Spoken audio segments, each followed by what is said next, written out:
Hola, buenos días. Estamos ya comenzando a transmitir en el último día de sesiones del Simposio Internacional del Posgrado en Artes y Diseño. Muchas gracias por seguirnos, por continuar con nosotros, por hacer el seguimiento de estas charlas súper interesantes. La verdad es que ha estado muy nutrido, muy lleno de diversidad, de comentarios, de ideas. Entonces, pues en ese sentido siempre serán un éxito, digamos, el encuentro, en la medida en la que podemos intercambiar puntos de vista, como decía. Y bueno, una disculpa por la mesa anterior, hay que decirlo, que se le traslaparon las fechas a nuestro invitado Jaime Wolf. Una disculpa porque, bueno, está en el programa, ahora me está escribiendo justamente para decirme que sí fue un problema de horarios. Ya veremos si podemos reprogramar la charla con él. Él está en España, en Granada, entonces, pues ya sabrán, el tema de los horarios siempre es una complejidad, una complicación y pues no nos podemos detener, entonces pues sigamos. Esta quinta mesa tiene el nombre de Poder y Contrapoder en la investigación y tenemos el gusto de contar con el doctor Mauricio Jiménez, con Mauricio que nos va a hacer el favor de moderar la mesa. Entonces, sin más, voy a leer una breve ficha de su trabajo para darle la palabra. Perdón, ya la perdí aquí. Soy Juárez. Perdón, estoy cambiando el apellido. O sea, otro dislate más. Normal, pero bueno, una disculpa. Esto,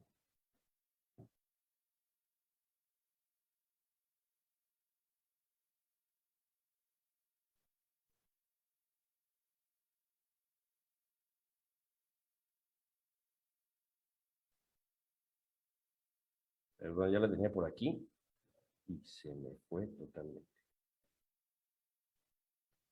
Bueno, vamos a tener que esperar 2 segundos en lo que...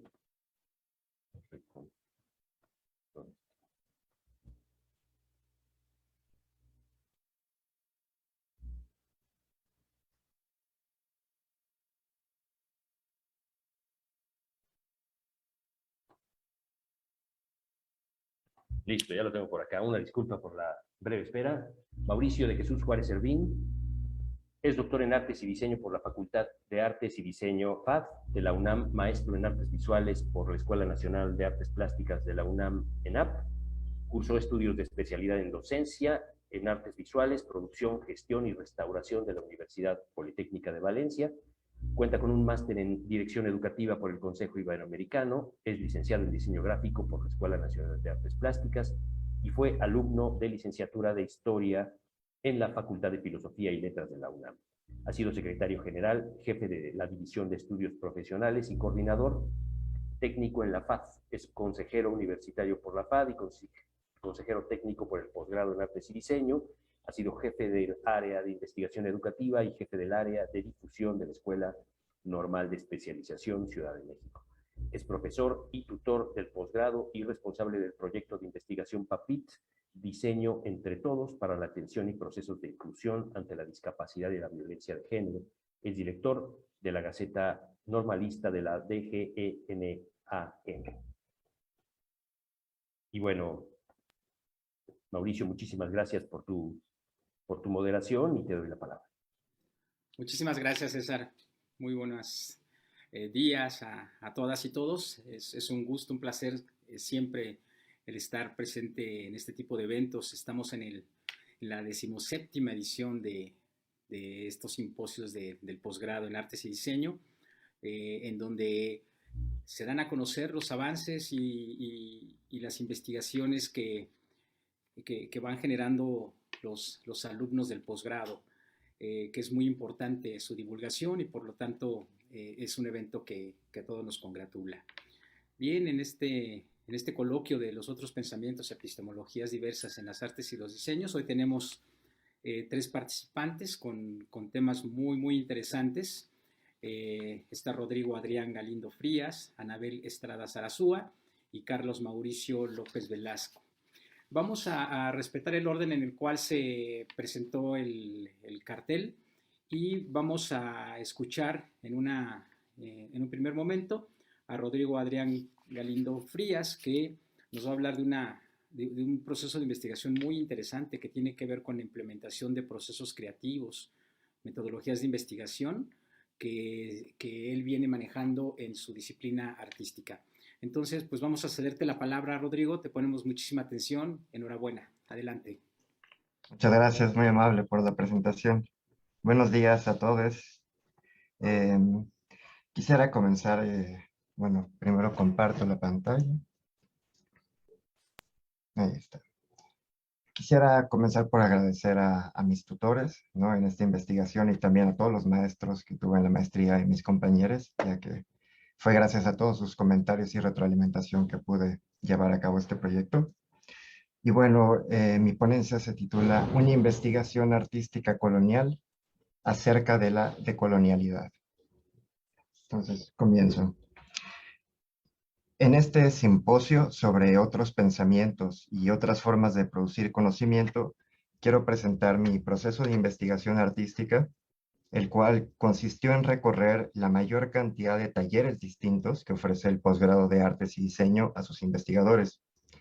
Y digo investigadores porque aunque muchos artistas entran a esta institución con la intención de llevar a cabo su producción, constantemente se nos orienta hacia la producción de una tesis, y esto siempre implica la investigación de gabinete, en la que se debe de consultar a múltiples autores y poner en práctica la escritura. Desde un principio me había propuesto el no dejar a un lado la práctica artística en pos de la lectura, al punto de que durante 2 semestres enteros no abrí ningún libro relacionado a mi tema de investigación. Estaba dispuesto a encontrar respuestas a través de técnicas estrictamente plásticas y la labor de diálogo y reflexión. Esta manera de abordar la investigación me condujo a resistirme a la estructura misma de la tesis, en la que se debe de comenzar por los antecedentes para presentar los conceptos y hechos históricos que permiten comprender cómo surge la investigación en cuestión. Sin embargo, para el artista en mí, esto no era tan importante como el hecho de que el lector prestara más atención a la manera en que decidí exponer y mostrar mi proceso y producción. Esto lo comparo con un visitante que llega a una exposición en algún museo y se le invita a ignorar el texto curatorial para pasar directamente a la sala y apreciar las obras desde su sensibilidad e inteligibilidad, y no desde sus conocimientos previos. Y es por este motivo que presenté mis antecedentes bajo su cualidad plástica antes que teórica, y es lo que muestro aquí. Todos los antecedentes los mostré como un cubo abstracto, ¿no? En su forma, en su cualidad plástica. Aquí incluso lo hice una relación con esta obra de Santiago Sierra, en la que condensa trabajo abstracto en un cubo, 586 horas de trabajo, y me pareció una buena forma de hacer referencia a este trabajo abstracto que tuve que realizar, ¿no? A la hora de comprimir todos estos antecedentes para poder hablar yo de mis propios pensamientos, ¿no? Que es un paso en las tesis. Mi tema de investigación desde un principio fue la decolonialidad, pero esto no significa que me hubiera planteado llevar a cabo una investigación ni una práctica artística decolonial. Más bien, el problema que me impulsó fue el hecho de que ya había leído sobre decolonialidad, el esteticidio en Dussel, la colonialidad del poder en Aníbal Quijano, la colonialidad del saber compilada por Edgardo Lander y la colonialidad del género en María Lugones. Y por más que empatizara con las propuestas y teorías, se sentían algo ajenas a mi persona. Al ver lo que se exponía en algunos museos como obras decoloniales, me surgían algunas preguntas como: ¿tiene el arte decolonial una estética formal específica? ¿Es necesario pertenecer a un pueblo originario para realizar arte decolonial? ¿Puedo yo hacer arte decolonial? En la teoría queda muy claro que hay que liberar la estética y el saber de la imposición noreuroamericana. Pero, ¿y en la práctica cómo se lleva a cabo esto? ¿Cuáles son los pasos a seguir para lograrlo de una manera congruente? La pregunta que me propuse responder con mi investigación fue: ¿cuál es mi lugar como artista mexicano dentro de la opción decolonial? Quiero exponer aquí que mi investigación aporta conocimiento en su manera de producir y presentar mi práctica artística, a través de un recorrido transdisciplinar e incluso patético, en el sentido de que apela a la empatía y las emociones, y no solo a la razón o a la ética. Sucede que una de las ventajas de la investigación artística es que puede hacer uso del pathos, el ethos y el logos por igual. Para encontrar mi respuesta, tomé en consideración algunos hechos relevantes. Soy hombre cisgénero. Tengo un tono de piel entre claro e intermedio, según los datos del INEGI, y tengo una situación económica relativamente cómoda, gracias a mi familia, en la que tengo al menos un padre con título universitario y que siempre ejerció su profesión. Al estudiar la decolonialidad para poder plantear los antecedentes de mi investigación, me encontré que todo el conocimiento que aporta proviene esencialmente de la experiencia y heridas de personas que son distintas a mí. Yo no soy de un pueblo originario, tampoco soy afrocaribeño, ni tengo un género no binario. Soy mexicano, con X castellana, producto de una conquista violenta, heredero de una independencia y una revolución mestiza. Es por esto que como artista mexicano busqué conocer mi lugar en una forma de pensamiento que se construye a partir de determinados sujetos y sus heridas que siempre ignoré. Quería conocer mi lugar para poder hablar, producir y expresarme apropiadamente y evitar hablar por otros. Las herramientas que utilicé para encontrar mi respuesta fueron dibujos, pinturas, cianotipias, grabados, esculturas, textiles, bitácoras y videos, ya que mi pregunta plantea la existencia de un territorio que es complejo debido a que se construye desde distintos lugares y posicionamientos. Consideré apropiado utilizar asimismo diversos materiales y técnicas artísticas para encontrar múltiples respuestas. También esta fue una manera de plantear un recorrido horizontal por el posgrado en el que se evitara la maestría de una técnica específica. Las obras realizadas no son la conclusión de mi exploración, sino que comienzo a partir de estas. Más que un producto final, son evidencia material y procesos rituales que me permitieron posterior análisis, reflexión, relatos y conclusiones. Son para mí ofrendas neoliberales realizadas para obtener a cambio una respuesta. Utilicé la fotografía digital para capturar mi ubicación geográfica y socioeconómica, desde donde reflexiono mi posición con relación a la decolonialidad, la historia colonial, al racismo, al machismo, al proyecto mexicano y al arte. Aquí tengo algunas de las fotos que pertenecen a esa serie fotográfica.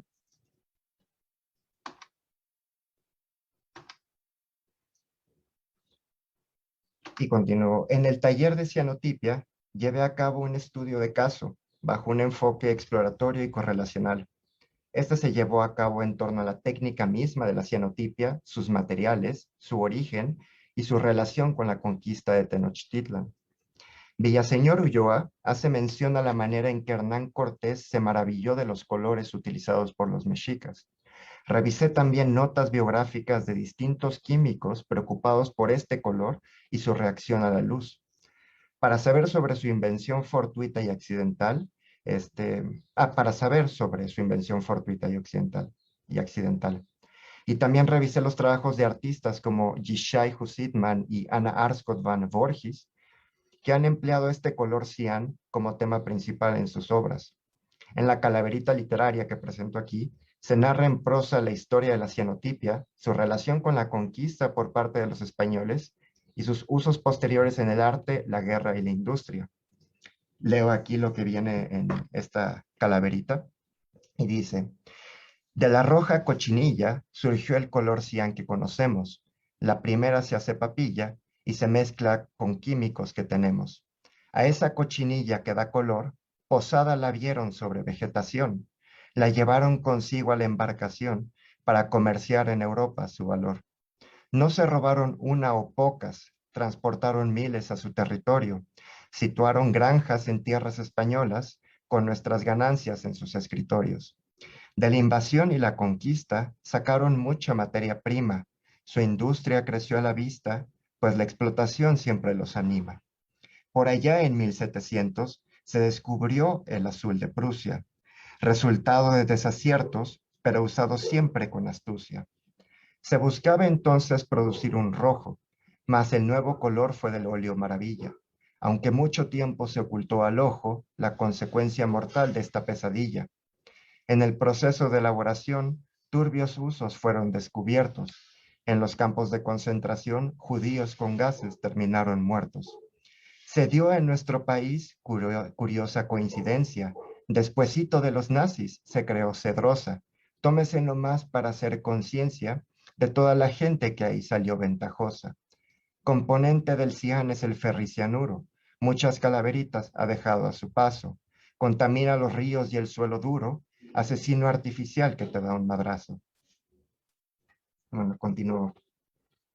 Ya en otros trabajos se habla de la relación de la cianotipia con la cochinilla, pero no van tan lejos como para hablar de su relación con la invasión y la conquista. Ahora me es posible hacer la conexión con mi persona de esta técnica tan mestiza como los mexicanos, mezcla de conocimientos prehispánicos con ciencia europea, cuyo origen es olvidado o ignorado en gran medida. Al igual que la división de castas, se plantea a veces como un tema caduco, de un pasado lejano, sin conexión con el presente. En el taller de pintura, llevé a cabo un proceso preexperimental que consistió en la introducción de una variable, mi producción artística, a un grupo de personas específico, artistas del posgrado, en una ubicación específica, la Academia de San Carlos, a finales del año 2019. La variable independiente introducida fueron pinturas en las que, abro cita, no hay que buscar ciencia del claroscuro y perspectiva, ni sabor de belleza y gracia. Cierro cita.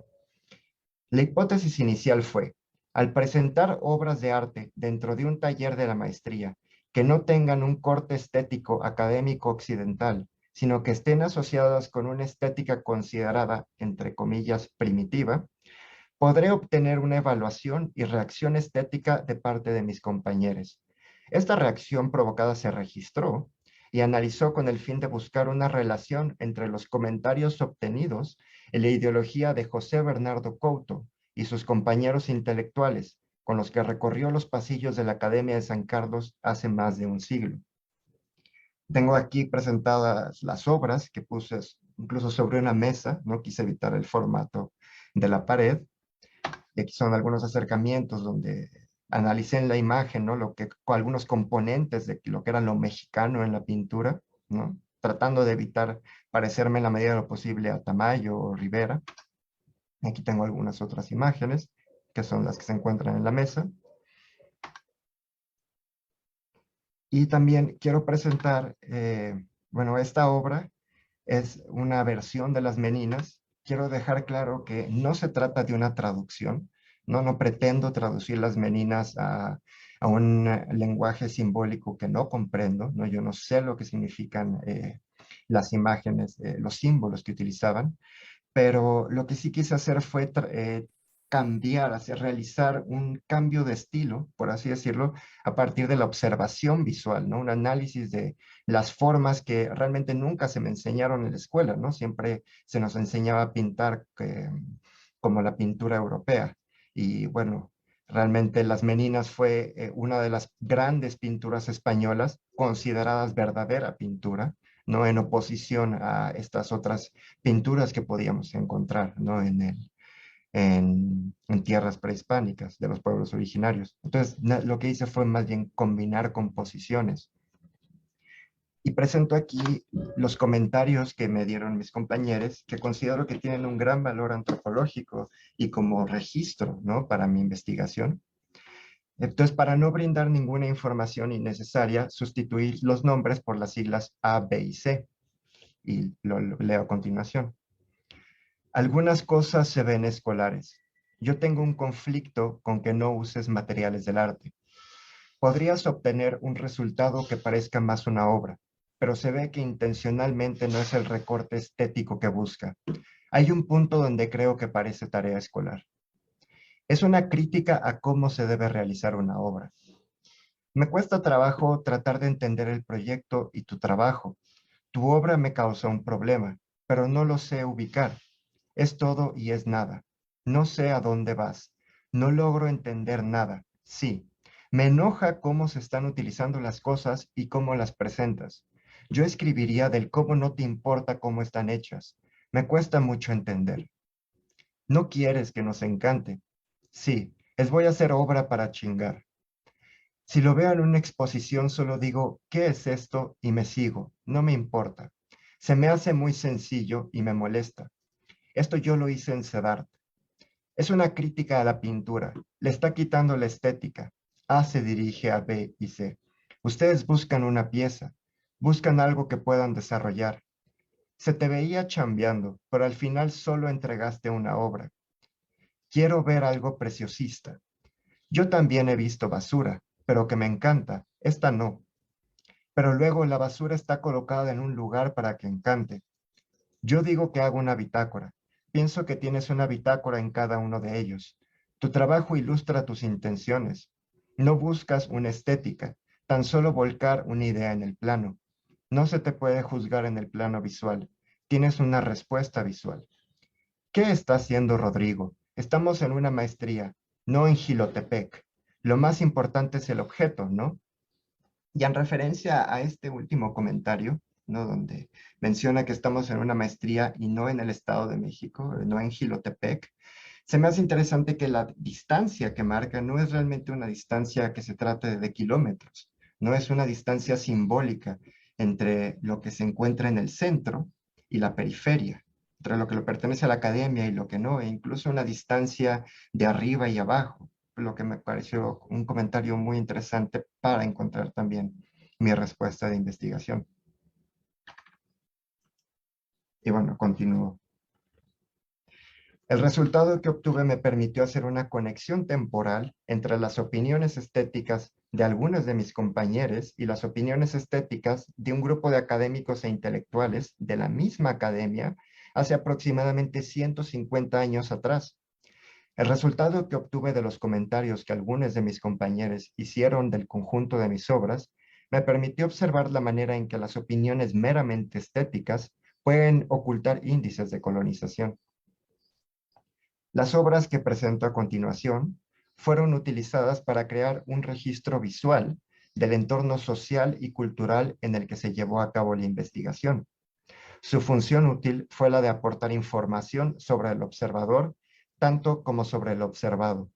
Estas imágenes y objetos representan situaciones reales percibidas en la delegación Benito Juárez y el país de México en general.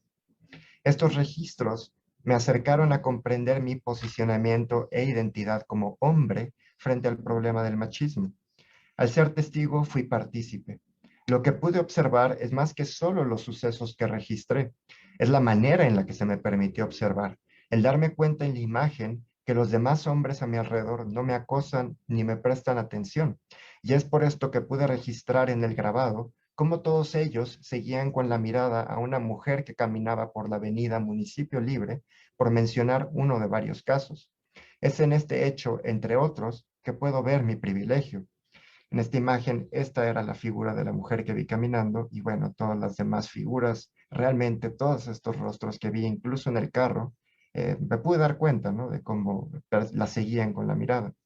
Incluyó también algunas otras obras, ¿no? Todo esto fueron cosas que vi, por ejemplo, en la avenida Tlalpan, o el manspreading, ¿no? Al utilizar el micro, al llegar a la base de Portales.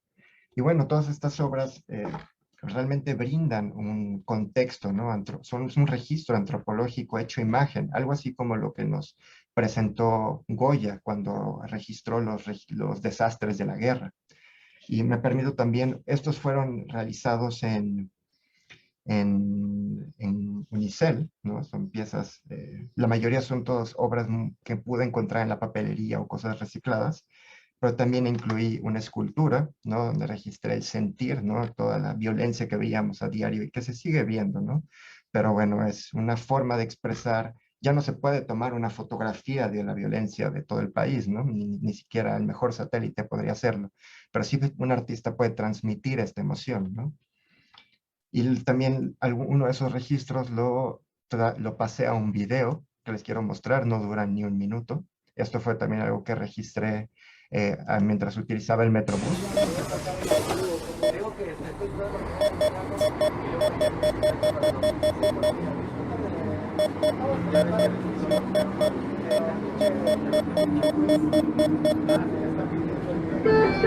Próxima estación, Juárez. Transbordo con línea 4, ruta sur. Este autobús está a tu servicio. Por favor, cuídalo.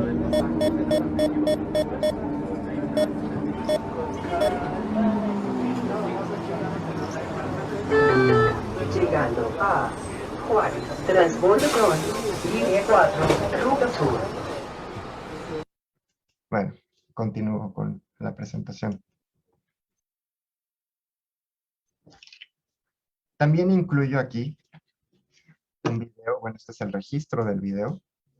Incluyo aquí la obra de video que me dio respuesta a la pregunta de investigación de manera accidental. Para realizar esta, solo me propuse abordar la técnica de la postproducción planteada por Nicolás Bourriaud, por lo que tomé casi al azar varios iconos e imágenes de mi contexto cultural y los fui acomodando a partir de un impulso estético, sin buscar construir ningún enunciado o argumento específico. Primero corté y pegué todas las imágenes en el video, y cuando llegó el momento de incluir el audio, la respuesta llegó como por arte de magia, como si el video mismo las hubiera dictado. Si durante 2 años solo había tenido una sola interrogante en la mente, era de esperar que al dejarle el trabajo a mi subconsciente, la respuesta llegara a la superficie. El arte no llega a sus respuestas necesariamente por la vía recta. De hecho, implica un recorrido casi siempre sinuoso y complejo. Pero hay ocasiones en las que una obra puede arrojar una respuesta directamente a los ojos. Este video es una de esas ocasiones.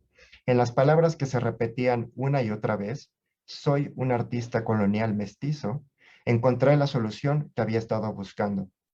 Mi posicionamiento me ubica fuera de la mayor parte de afectaciones, en una posición con ciertos privilegios. Ahora puedo pensar acerca de cómo me veo beneficiado por el sistema y cómo mi condición de mexicano es en realidad la de mestizo, alguien que no pertenece a un pueblo originario y tampoco a alguien que pertenece a Europa, como remarca Héctor Murena. La etiqueta de mestizo, este mito biológico y social, es mi categoría política. Reconocerme mestizo hoy en día parece anacrónico y también pudiera interpretarse como un deseo xenófobo de diferenciarme por encima de, entre comillas, castas inferiores.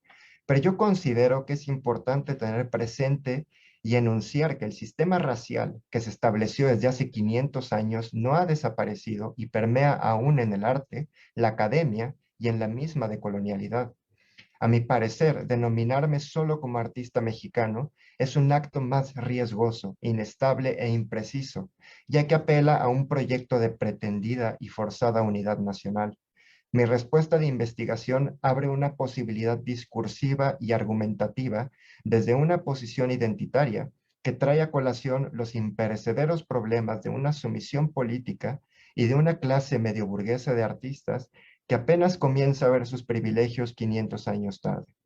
Soy mestizo y mi arte lo es también. Y ser mestizo significa ser privilegiado entre algunos y no tan privilegiado entre otros. Para Europa, soy hijo del continente americano. Para las culturas originarias, soy hijo de los conquistadores. Y para México, soy hijo de la revolución y el neoliberalismo. Después de esta travesía, he podido observarme a mí mismo en el contexto actual y no puedo considerarme un artista libre de influencias del bloque noreuroamericano. El artista colonial mestizo no es ningún héroe ni liberador. Encuentro una mayor congruencia al enunciar mis limitaciones y evitar toda pretensión de estar en la vanguardia de una opción decolonial. Lo que se muestra aquí es la cartografía de la ubicación del artista colonial mestizo y todos los condicionantes que se encuentran a su alrededor afectándole directamente. Todo artista colonial mestizo debe primero colocarse en el punto referido y considerar su relación con todos los demás elementos antes de denominarse como tal. Aquí nada, ni ningún concepto o idea es impuesto a priori. Es necesario conocer la relación particular con la tecnología y la idea de arte, así como con la historia contada por los conquistadores y por los conquistados. El arte y la decolonialidad son desviaciones de la linealidad histórica que no se desvían eternamente, sino que vuelven a surgir a flote para reintegrarse en los discursos oficiales, académicos e institucionales. Ya voy a terminar, me faltan nada más 2 párrafos. Esto me lleva a concluir que mi investigación es una defensa del argumento de que como mestizos no nos podemos decolonizar por completo, en el sentido de que fácilmente podemos ignorar algún privilegio o microrracismo oculto ejercido por nuestras ideas, preferencias u opiniones, pero sí nos podemos ubicar dentro de la decolonialidad e intentar reflexionar, en la medida de lo posible, nuestra posición en las dinámicas de poder de herencia colonial. Parece una postura que anuncia la inactividad social y política, pero la mera enunciación de la categoría ya invita a la reflexión y al movimiento discursivo. Declamar mi identidad de artista colonial mestizo es invocar el mito del mestizaje para combatir el intento mediocre de liberación absoluta de la colonialidad y por igual a los mitos impuestos desde la conquista. Lo importante aquí son las resistencias que presenta cada obra. La resistencia a permanecer ignorante del origen propio, la resistencia de ser bella en un sentido académico clásico, moderno e incluso contemporáneo, la resistencia a ser determinada por los discursos idealistas y la resistencia a ser excluido del juego de la construcción de mitos. Muchas gracias. Esa sería toda mi presentación. Aquí nada más presento lo que sería el enlace a mi cuenta de Instagram y un enlace de WordPress, donde realmente tengo todas las obras bueno, casi todas las obras que pude realizar en la maestría y no incluía en la presentación, solo que también no está actualizada ya por problemas de WordPress. No he podido incluir algunos textos para explicar las obras ni agregar más videos e imágenes que realicé también como experimentos. Y bueno, eso sería todo. Muchas gracias por su atención. Rodrigo, muchísimas gracias. Muy interesante lo que estás planteando. Al principio llegué a pensar si no existía el gran riesgo con el método que estabas enfrentando de investigación en caer en la simple experimentación, pero después de escucharte veo que no es así. Veo que hay muchas cosas interesantes que estás presentando y que se prestan de alguna manera para dialogar, para continuar con esta búsqueda de cómo tenemos que investigar en las artes y el diseño.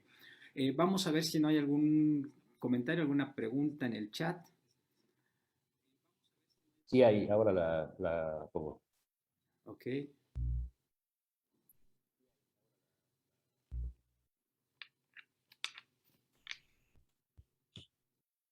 Perdón, la puse solo para allá. La comparto con todos. Bueno, se las voy leyendo si quieren. ¿Tuviste hallazgos sobre estos privilegios y su relación con la visión eurocentrista? Pregunta Pamela Rendón. Hallazgos sobre mis privilegios. Bueno, realmente sí, creo que todo lo que estuve observando en las obras y en los comentarios que me hacía era más como una actividad de espejeo, ¿no? De verme reflejado en los comentarios de mis compañeros, ¿no? Y a partir de mi contexto, ¿no? Y la manera en que se me daba cierto trato o preferencia, ¿no? En algunas situaciones. Entonces, realmente sí diría que sí pude ver, bueno, hallar varios privilegios en esta investigación. Ok. Yo tengo una pregunta, Rodrigo.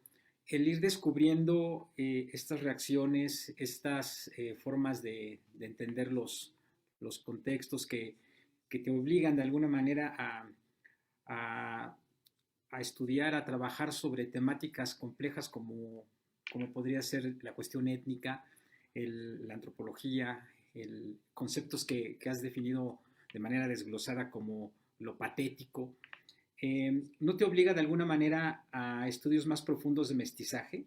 Tal vez a descubrir el origen bastardo, que precisamente tú lo estás planteando en esta concepción de pertenecer a una etnia mestiza. Sí, de hecho, esta conclusión sí fue como el punto de partida para interesarme aún más, ¿no? En este concepto de mestizaje. Ya incluso encontré otros conceptos, pero ya previo, ¿no? Ya después de toda esta investigación, como el mestizaje biológico, ¿no? O bueno, un mestizaje ya posterior que ya no es el mexicano con esta relación al pasado con la conquista, sino ya el mexicano mestizo con Estados Unidos, ¿no? Lo que es lo chicano también, O bueno, también todas estas, bueno, en cuanto a lo biológico que me refiero, fue como algunos aportes desde la medicina de cómo el mestizaje ya se veía en cuestiones de enfermedades, ¿no? De cómo poder curar ciertos patrones que se encuentran en, no sé, ciertas etnias o grupos y que se han ido mezclando. Pero sí, eso definitivamente sí es más bien un punto de partida para mí para empezar a investigar más este concepto. Muchísimas gracias, Rodrigo. Vamos a parar aquí las preguntas en esta participación. Más adelante regresaremos a la temática si hay algunos cuestionamientos de los participantes. Te agradecemos muchísimo tu presentación, Rodrigo. Muchas gracias. Gracias. Continuamos y vamos a ceder la palabra a Anabel Estrada Sarasúa, que nos presenta una investigación denominada Epistemología, Diseño Gráfico e Inteligencia Artificial, un tema bastante interesante. Plantea cuestionamientos críticos sobre la forma en la que estamos entendiendo los aspectos sobre la creatividad, la autoría y nuestra práctica como diseñadores. Entonces, pues vamos a cederle la palabra a Anabel. Anabel, te escuchamos. Adelante, estamos atentos. Hola, pues me uno a los agradecimientos a todos quienes en el posgrado están organizando este simposio y pues a todas las personas que pueden estar presentes. Bueno, voy a presentar.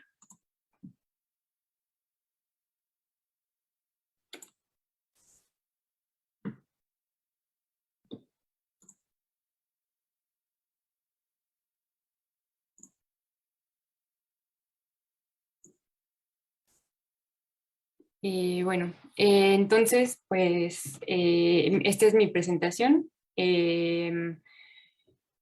Viene a partir de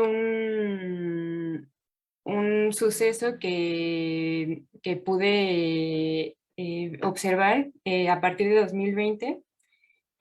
Había planteado este tema a partir de conocer un sistema que estaba ofreciendo en Internet servicios de diseño asistidos por inteligencia artificial en una plataforma que se llama Luca. Pero después, en junio de 2020, me supe que un estudio de diseño que se llama Art Lebedev, que está ubicado en Moscú, hizo como esta presentación de la red neuronal con la que estaban empezando a ofrecer servicios de diseño, a la cual le designaron con el nombre de Nikolai Ironov. Y esta presentación que se hizo fue después de unos meses en los que ya Ironov había estado colaborando junto con otros diseñadores, haciendo principalmente identidades gráficas, un poco bajo el desconocimiento de sus colegas que no tenían idea de que su nuevo colaborador se trataba de una red neuronal y no de una persona. Entonces, a partir de esa fecha, ya que se hizo todo el lanzamiento de Nikolai Ironov, pues se ha estado uniendo a un número creciente de proyectos de diseño y pues como pueden ver aquí, este es como el blog o la sección de la página de Art Lebedev, donde se ponía esta foto de Nikolai Ironov antes de que se dijera que era una inteligencia artificial. Y pues se presenta así a Nikolai en su estudio, ¿no? Y estos son algunos de los ejemplos de los trabajos que ha hecho. Y sobre todo los clientes y sus colegas han expresado que encuentran que sus diseños son innovadores, pero sobre todo inesperados, y es como la gran cualidad que se le ve al trabajo de Ironov. Y bueno, pues un poco esta ponencia tiene que ver con estos cuestionamientos que surgen a partir de observar pues cómo ha confrontado la inteligencia artificial a cómo nos entendemos a nosotros mismos como seres humanos. porque nos confronta con preguntas fundamentales, incluso como de qué es la inteligencia, que es una pregunta que, como el profesor Federico en la primera ponencia del simposio, pues ha habido un gran recorrido de esta reflexión de qué es, qué es el conocimiento y cómo nos relacionamos con él, pero ahora sistemas como Ironov nos confrontan ahora nosotros como diseñadores con preguntas incluso como la de qué significa ser creativo, ¿no? Y creo que es un momento muy importante para que podamos plantearnos preguntas sobre qué es lo que entendemos como diseñar y cómo entendemos nuestra propia práctica. Entonces, pues lo que quiero hacer aquí es hacer una serie de reflexiones en torno a lo que se ha planteado como estudio de la epistemología en cuanto al diseño gráfico y respecto a la inteligencia artificial. Voy a presentar sobre todo 3 temas, que es la resolución de problemas, las cajas negras y el concepto de representación. Y voy a terminar con algunas reflexiones respecto a qué cuestionamientos surgen a partir de este momento, ¿no? Y un poco comienzo poniendo sobre la mesa pues la relación que ha tenido el diseño gráfico y la inteligencia artificial con la epistemología, y un poco entendiendo a la epistemología como el conocimiento o una búsqueda por entender nuestra propia relación con el conocimiento. Creo que es importante recalcar que este metaconocimiento al final es lo que, lo que sustenta el desarrollo de la inteligencia artificial, ya que pues es el conjunto de esfuerzos y desarrollos que se han hecho para implementar la inteligencia en sistemas artificiales, sistemas que buscan imitar la inteligencia humana. Y pues por su parte el diseño gráfico es muy reciente la búsqueda que se ha hecho respecto a la dimensión epistemológica del diseño, pero generalmente se ha enfocado en la reflexión acerca de cómo cierto conocimiento está implementado en quien diseña, los parámetros a partir de los cuales se plantean, proyectamos la creación de artefactos visuales, y también la dimensión que pretende sistematizar y caracterizar al diseño con fin como de legitimarlo como disciplina. Entonces, ya observando como estos caminos en apariencia separados, me surge la necesidad de buscar estos paralelos en estas búsquedas que se han realizado. Entonces, encuentro que hay un común en cuanto a la inteligencia artificial y el diseño como estudios y reflexiones acerca de cómo llevar una serie de pasos para para proponer una solución a un problema. Entonces,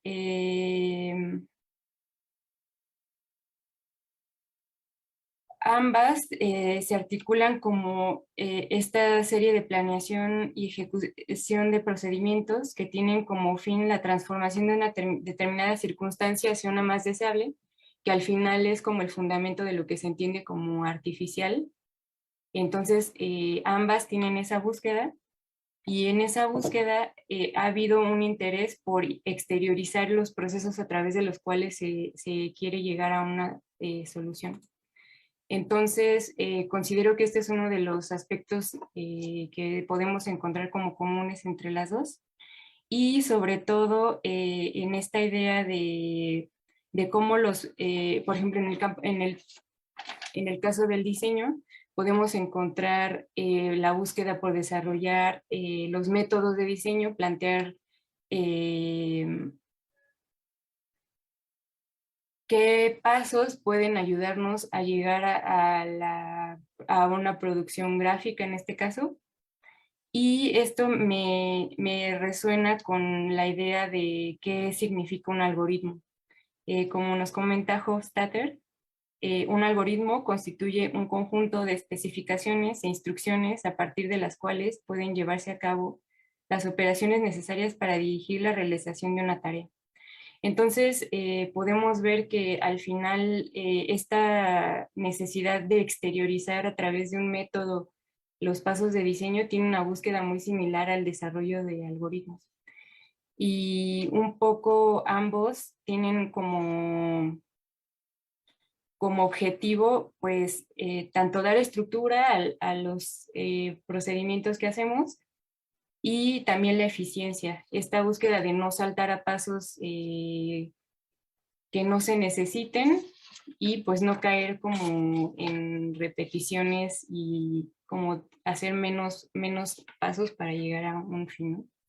Entonces, en este sentido, me parece importante ver que la tecnología, bueno, se ha observado con muchos ejemplos cómo la tecnología nos ayuda a disponer de cierta marco de comprensión de muchos aspectos de la realidad. Y por ejemplo, en este sentido relacionado con los métodos, yo veo, por ejemplo, un caso importante en cómo Norberto Chávez teoriza respecto a el desarrollo de identidades corporativas, perdón. Y en su propuesta retoma una serie de términos que que son de la informática. Por ejemplo, busca entender esta idea de la programación, que entiende como el proceso técnico por medio del cual se configuran los elementos a partir de los que se llevarán a cabo acciones concretas en etapas posteriores.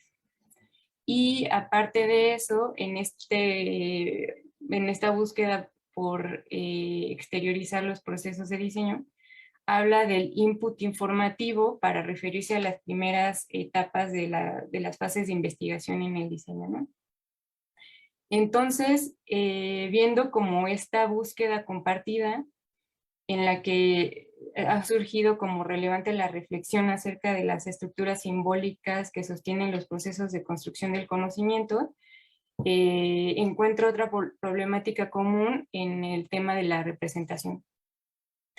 En la historia del desarrollo de los sistemas de inteligencia artificial, hubo una búsqueda de principio por resolver muy prácticamente la parte eléctrica y la parte lógica, hasta que se llegó a un punto en que se vio que justo era el problema de la representación el que como que iba a lograr llegar a sistemas más complejos. Y entonces en el desarrollo de la inteligencia artificial, la representación se refiere específicamente al modo en que los sistemas se forman una imagen de lo que hacen, piensan, sienten y perciben. Es decir, saber qué información está disponible del mundo para un sistema con específicas características en su software, y cómo la información que podía percibir a partir de sus capacidades podía ser representable en la memoria de una computadora, y las reglas que constituyen la condición de posibilidad para resolver problemas a partir de esa imagen, ¿no? De esa información. Y pues esta temática en el diseño gráfico pues ha sido pues su problemática principal. Y pues vemos intentos de resolver esta relación entre el objeto y los signos en disciplinas como la semiótica de la imagen, o los diferentes estudios que se han hecho para reconocer qué parámetros pueden ser de útil para proyectar artefactos visuales que se configuren a partir del conocimiento a partir de ciertos aspectos de un objeto, de un concepto. Entonces, un poco también es importante observar que la idea de representación en el diseño no ha de hacer referencia solo al hecho de cómo cómo inscribimos algo en una superficie, sino también cómo el concepto de representación se ve implicado en los procesos y estructuras a partir de los cuales estamos planteando esa solución en una imagen, ¿no? Y esta búsqueda por dar cuenta de cómo funcionan tanto el diseño como la inteligencia artificial, también me parece que encuentra un lugar común en la dificultad que hay para describir los procesos internos que están sucediendo en nosotros cuando diseñamos, y que es una problemática común a la inteligencia artificial. Y en este sentido surge la noción de las cajas negras. En el diseño,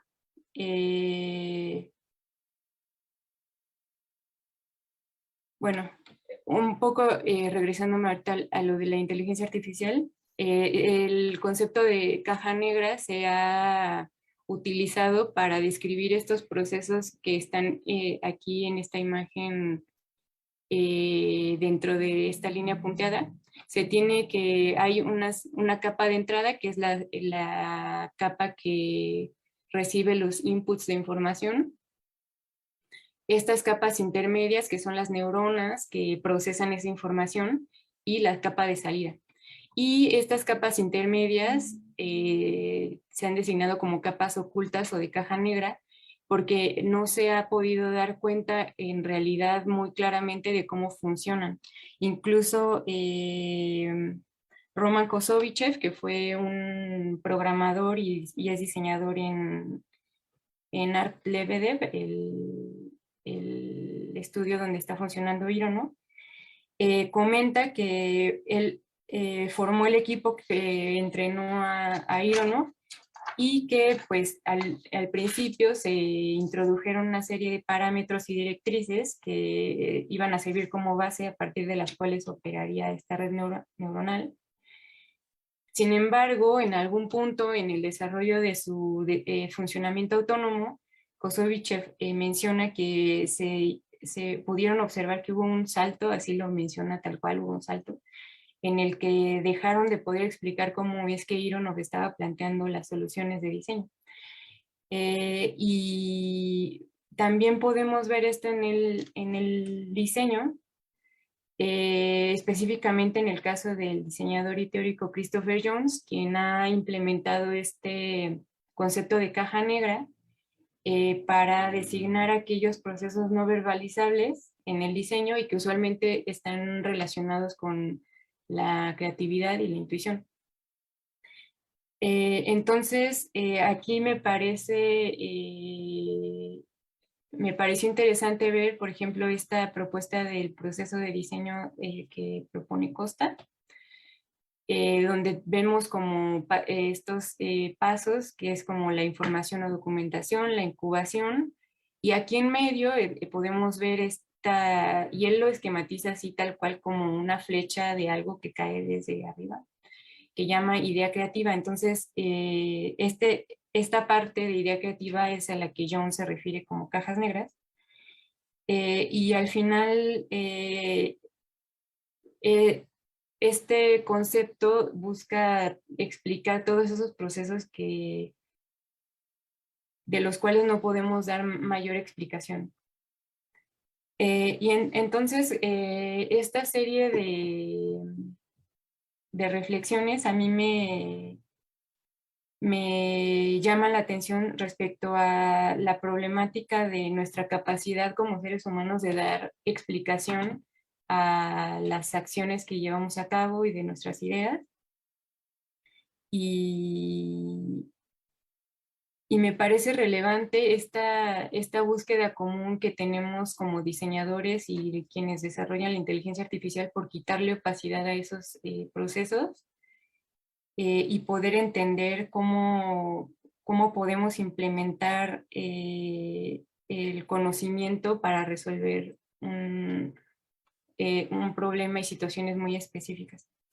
Entonces, un poco a manera de cierre, a mí me surgen y también considero que son relevantes los cuestionamientos que pueden aparecer a partir de este momento en el que la inteligencia artificial está entrando en este campo que por mucho tiempo se pensó como propio del ser humano, que son como la creatividad y la creación artística.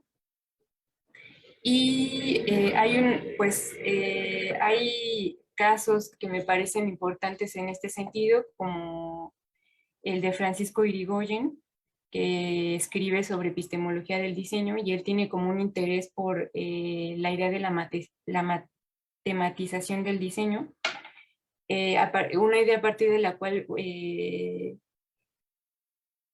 plantea que realizar búsquedas a partir de las cuales podamos caracterizar aquellas operaciones de cuantificación o ponderabilidad de los objetos de diseño en vínculo con la lógica.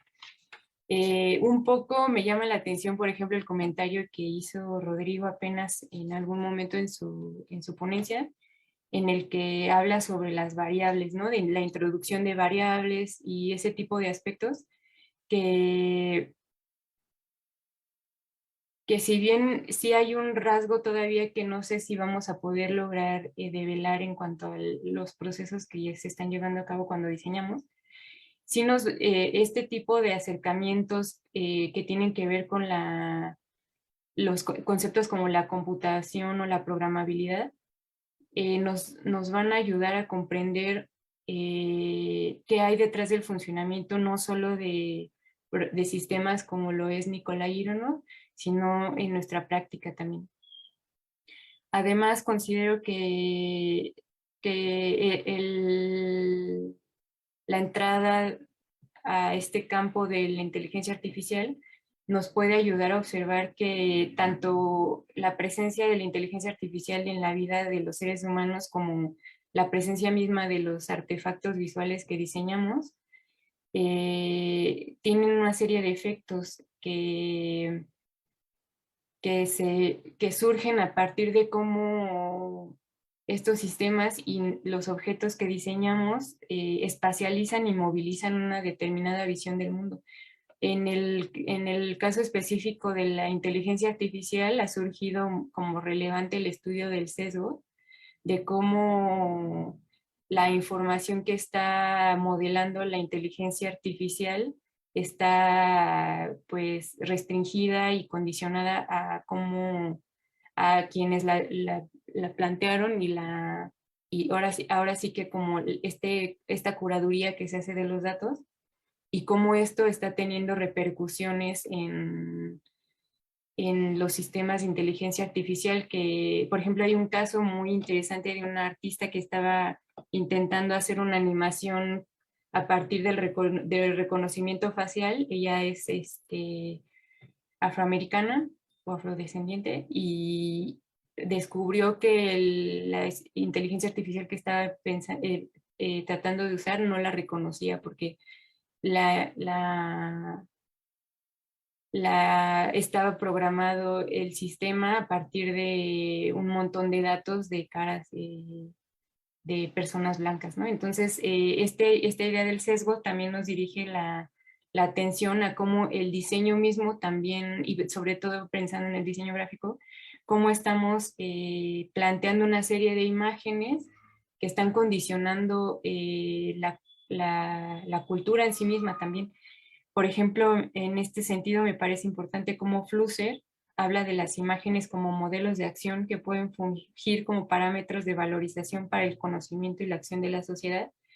Y en este sentido, pues también observar que ese sesgo también está presente en nuestros diseños y cómo formamos parte de este fenómeno de homogeneización cultural que estamos viviendo, ¿no? Y también, por ejemplo, algo que me resonó mucho del libro de Hofstadter, que si hay interés en entender un poco la inteligencia artificial desde términos muy amables, este libro de Una eterna trenza dorada de Hofstadter, es muy interesante. Y él ahí ya planteaba una cuestión muy relevante en este sentido de pensar en la autoría. ¿Quién es autor cuando se están proyectando soluciones de diseño con una inteligencia artificial? ¿Es Ironov? ¿Es los desarrolladores? Y él plantea pensar en este término de los metaautores y cómo pues sí va a haber como esta tendencia a que la inteligencia artificial sea copartícipe en el planteamiento de artefactos visuales, ¿no? Y pues ya para cerrar, pues solo plantear esta idea de que la aparición de la inteligencia artificial en el campo del diseño pues nos lleva a cuestionarnos cosas muy fundamentales respecto a cómo entendemos nuestro propio ser y el papel social de los artefactos que producimos. Y esto. Muchas gracias. Bueno, aquí están las referencias. Y mi correo, por favor. Muchísimas gracias, Anabel. Muy interesante este tema. Yo como diseñador me interesa muchísimo lo que estás tú comentando. Yo te preguntaría si en este proceso de búsqueda, de reflexión al cual estás enfrentando en este momento, ¿dónde estarían, por ejemplo, posicionadas estas aplicaciones o apps de diseño en el que incluso la promoción del uso de las mismas va enfocada a la sustitución del diseñador, ¿no? O sea, el que alguien ocupe estas aplicaciones sustituye al diseñador y puedes hacer lo que sea, ¿no? Absolutamente todo, desde una cuestión estrictamente gráfica, del diseño gráfico, hasta una cuestión más amplia de la comunicación visual, como puede ser algún video o algo por el estilo. ¿Cuál es tu postura correlacionando tu investigación con este tipo de situaciones que ya estamos enfrentando como profesionales? Sí, pues ahí me parece muy relevante como todo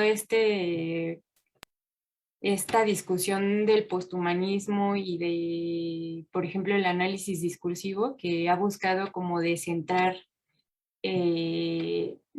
pues sí, como dejar de lado un poco la relevancia de los sujetos y que pues eso tiene que ver mucho con esto de la autoría, pero en este momento esta idea de que siento que es de los cuestionamientos más relevantes que en los que nos tenemos que enfocar, es esta idea de cómo la autoría va a dejar de ser de un diseñador y cómo el diseño se está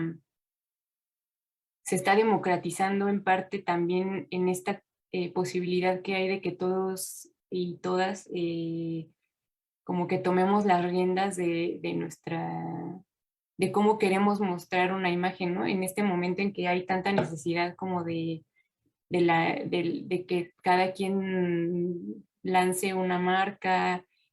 Por ejemplo, en la pandemia que ha habido tantos esfuerzos de gente que se ha quedado sin trabajo y que ha lanzado su marca de cualquier cosa y que pues no tiene tal vez los recursos para pagarle a un diseñador y pues están estas aplicaciones como Canva que te facilita muchísimo poder hacer un post de Instagram o incluso tu logotipo. Entonces, plantearnos que estamos en este momento y que no solo es esto, sino que también la inteligencia artificial va a tener un papel importante. Entonces, creo que iría en ese sentido lo que he encontrado.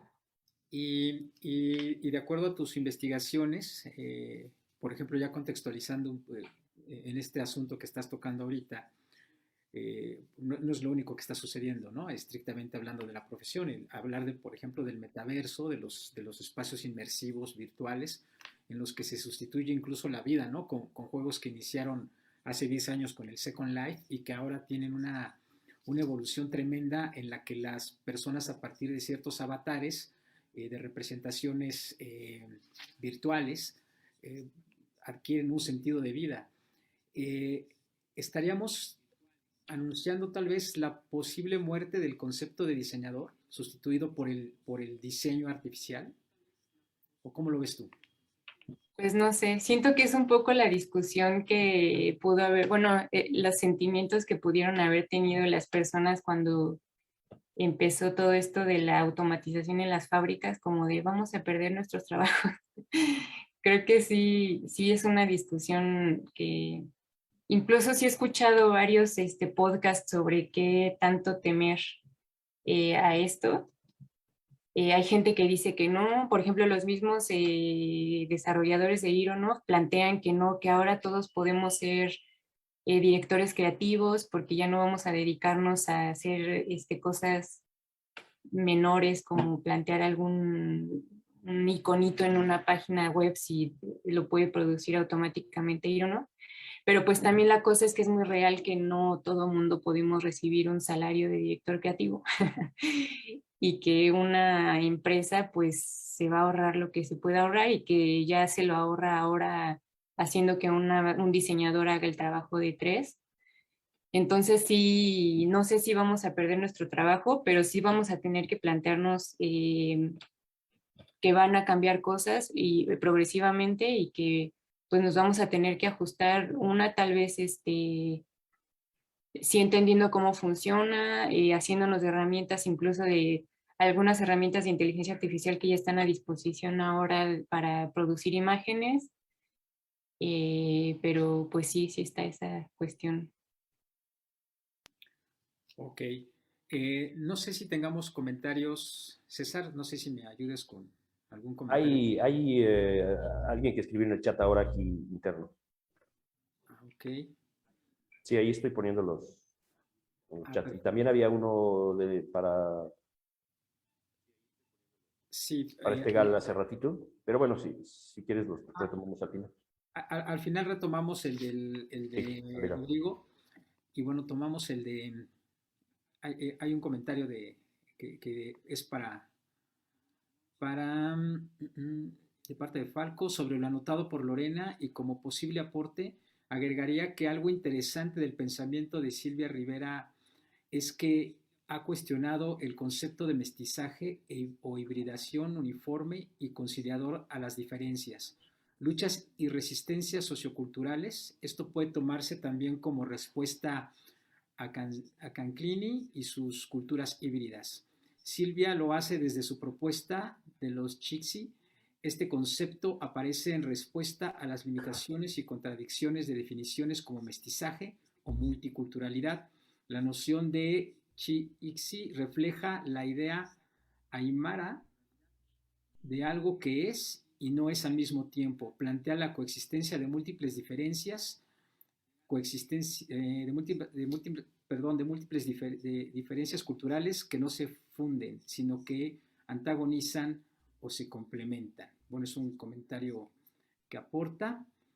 Hay un comentario de Ricardo que dice: muchas gracias, Anabel. Quizá para complementar el tema de la caja negra, valga la pena revisar lo escrito por Mario Bunge, porque el otro lado, en términos de la matematización del diseño, revisar los postulados de la escuela de ULM de 1963, Tomás Maldonado. Y bueno, que están tomando nota. Bueno, Anabel contestó que está tomando nota. Muy bien. Del Facebook no sé si tengamos alguna. No. Bien, pues hay más comentarios, pero los retomamos. Perdón, Mauricio, ¿quieres sí. comentar algo? Hola, ¿qué tal? Sí, solamente quería preguntar a Anabel qué piensa sobre, desde el diseño, visualizar la inteligencia artificial no como una tecnología neutral, no solamente como una corriente en la que desde el diseño valdría la pena situarse, sino también la necesidad de politizar la inteligencia artificial, porque creo que de pronto se plantea la inteligencia artificial como un mecanismo tecnológico que está ahí y que valdría la pena aprovechar, dejando un poco al margen que esta inteligencia artificial tiene un origen incluso corporativo, e incluso de pues potencias mundiales, ¿no? Por llamarlo de alguna manera. Entonces, pues no sé cuál sea tu opinión al respecto. Pues un poco pensar que también el diseño gráfico se ha desarrollado como un artefacto corporativo, ¿no? Nosotros le damos cara a las empresas, le damos cara a los productos. Entonces, pues sí, un poco esa era mi reflexión respecto a esta cosa del sesgo, como de no dejar de lado justo esto de nosotros que estamos visibilizando como diseñadores, y también que, pues sí, como toda tecnología, no hay neutralidad, o sea, en sí misma nunca va a haber neutralidad en la tecnología, ¿no?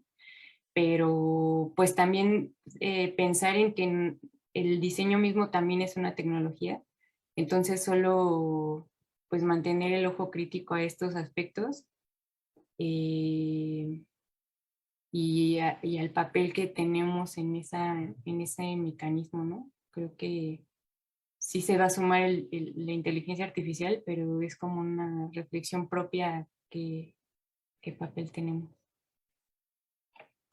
Muchas gracias. Ok, muchas gracias, Anabel. Pues muchas gracias. Retomamos ahorita también al final de las ponencias las reflexiones y alguna otra opinión. Y vamos muchas gracias, Anabel, otra vez. Vamos a continuar ahora cediendo la palabra a Carlos Mauricio López Velasco, que nos presenta un tema muy interesante basado en lo que es la artesanía de datos, y presenta una reflexión, un análisis y sus avances con respecto a la configuración de esferas de sentido delimitadas y eficaces para incentivar el hiperconsumo y establecer narrativas específicas.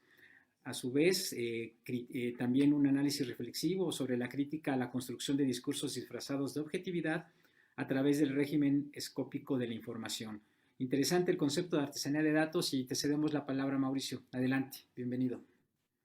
Muchas gracias. Buenas tardes. Agradezco pues la organización del simposio, que me parece importante dialogar, discutir, reflexionar sobre pues los temas y los conceptos que resultan necesarios para el ejercicio del diseño. Voy a compartir una primera aproximación a un concepto que estoy trabajando, que es artesanía de datos. Y pues este texto tiene un epígrafe de la escritora española Marta Sanz, que dice: la violencia de la realidad también es la violencia de los discursos que nos sirven para interpretarla.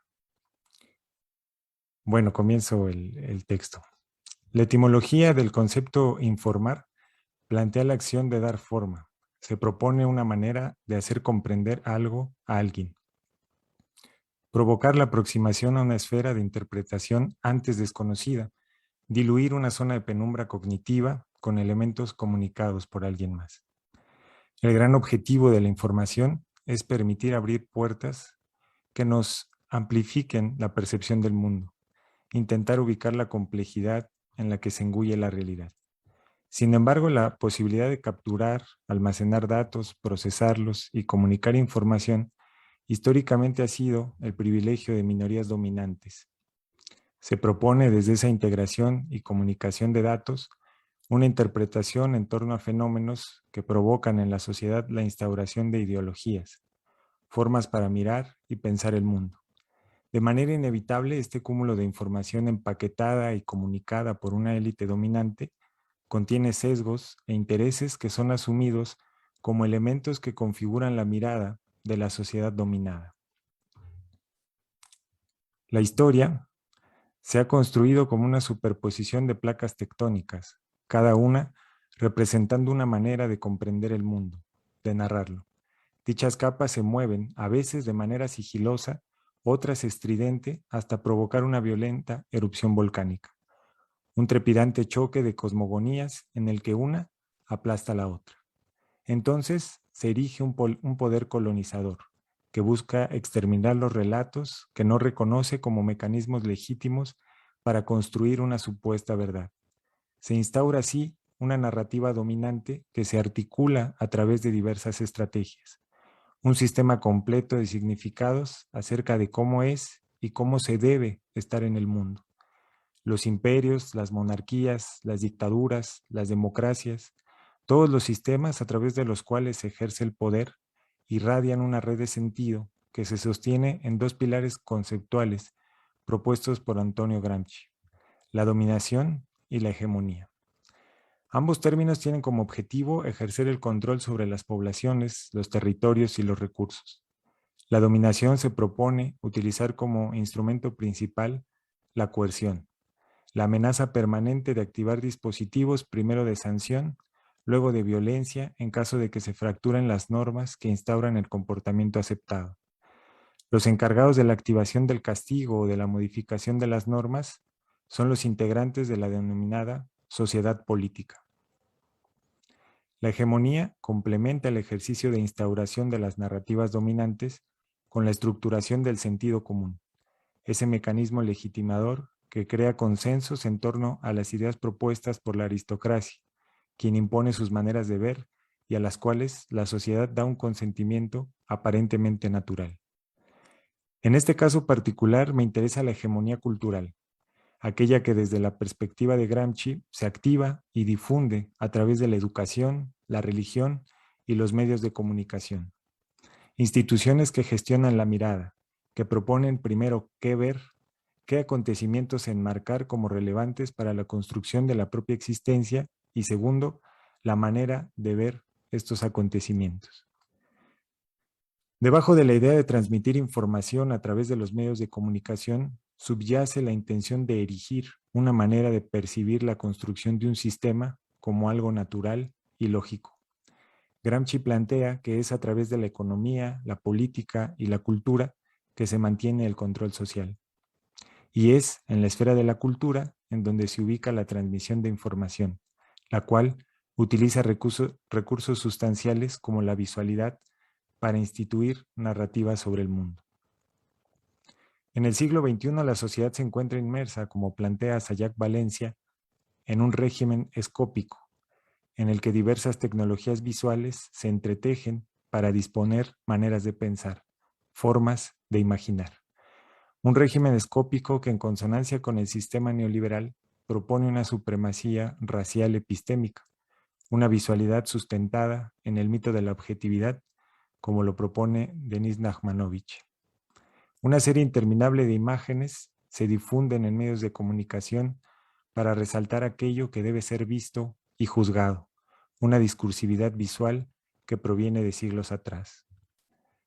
Desde el diseño de la antigua cartografía, en la que los exploradores del territorio dibujaban criaturas gigantes y furibundas, con el propósito de evitar que otro explorador lograra llegar a un lugar más recóndito y recibir por ello mayor reconocimiento, como lo cuenta Simón Garfield en su libro sobre mapas, o aquellas cartografías trazadas desde la peculiar mirada de los conquistadores, a través de las cuales se desarticula cualquier posibilidad de diálogo e interpretación en torno a las cosmogonías y prácticas denominadas salvajes y caníbales que dotaban de sentido a los pueblos conquistados. Estrategias narrativas que se materializan a través de la visualidad para justificar el exterminio del diferente, del que no enmarca su realidad en los mismos referentes morales y simbólicos, y explotar entonces su territorio, apropiarse de sus recursos.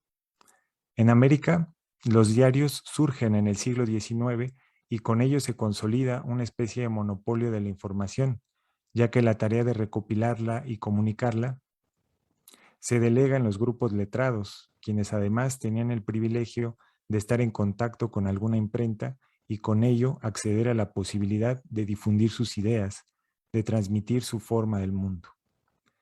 Es también en el siglo XIX que en Europa se propone el uso de las herramientas esquemáticas para dataficar los acontecimientos. Los gráficos de William Playfair, Florence Nightingale y Joseph Minard, aunados a la tradición discursiva proveniente de la Ilustración, fortalecen la idea de profesionalizar y complejizar la recopilación y transmisión de datos para sustentar la supuesta interpretación objetiva de ciertos fenómenos sociales.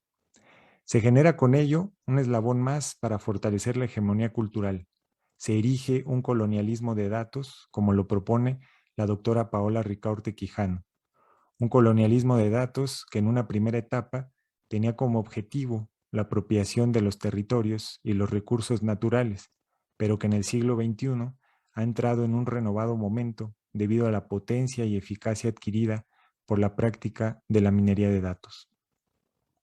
En la actualidad, este colonialismo de datos se plantea la apropiación de la vida humana en sí misma, de todas las acciones y las experiencias que puedan producir ganancia.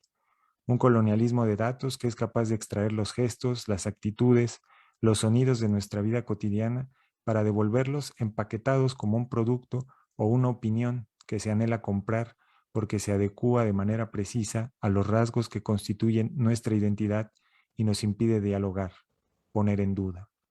Se define una hegemonía cultural que nos hace ver fenómenos a través de tecnologías visuales mediadas por especialistas o por grandes corporativos encargados de cuantificar la opinión pública o diarios que expresan juicios financiados de manera soterrada por grupos de poder. Resulta sintomático ubicar que dos de los perseguidos más emblemáticos del siglo XXI estén vinculados con la transmisión de información, Edward Snowden y Julian Assange. Como indica el sociólogo Nick Couldry, algo transformador está sucediendo con los datos. Se corre el riesgo de que se convierta en una catástrofe que ocurre casi sin ser percibida. La visualidad ha sido históricamente un eslabón más de toda una cadena que gestiona lo posible, lo deseable y lo esperado. Se ha utilizado como una de las herramientas de la hegemonía cultural desde la cual se erigen opiniones sustentadas de manera supuestamente objetiva en datos, gráficas, esquemas, visualizaciones interactivas provistas por los grandes medios corporativos de comunicación, infográficos que muestran datos incuestionables sobre fenómenos sociales fundamentales se difunden en Internet. Llegan a nuestro teléfono celular para modelar una opinión. Como menciona Marta Peirano, las nuevas campañas inundan la red de estadísticas que la gente retuitea, considerando que un detalle tan preciso solo puede venir de un informe verídico. Se articula a través de pequeñas píldoras visuales sustentadas en datos un sistema que intenta abstraer relaciones e identidades sociales complejas, construyendo visiones reduccionistas de fenómenos intrincados. Es necesario, en la era del Big Data, controlado por el imperio GAFA, integrado por Google, Amazon, Facebook y Apple, generar pausas, pequeñas rupturas en el tejido dominante de las narrativas para ejercer minúsculas resistencias, una especie de contrahegemonías, retomando lo propuesto por Gramsci, una guerra de posiciones a nivel local.